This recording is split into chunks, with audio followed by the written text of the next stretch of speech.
berapa berangkat nih kan? Tanggal 2. Ini LNS berangkat dari Kota Padang yang berangkat tanggal 2 sudah masuk di terminal Lebak Bulus. Berangkat tanggal 2 sampai tanggal 3 di terminal Lebak Bulus. Masuk jam 3.30. Mobilnya ANS ada 3, jadi ada tinggal 1 lagi yang dari Padang berangkat tanggal 2 sampai tanggal 3 di terminal Lebak Bulus Jakarta.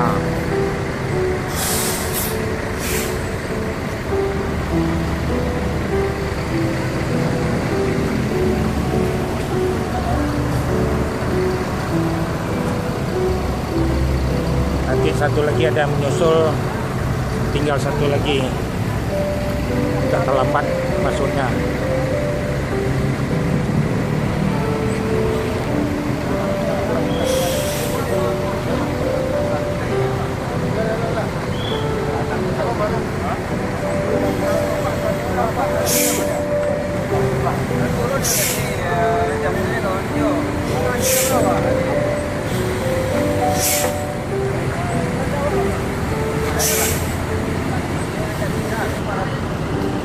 Tadi udah pincut.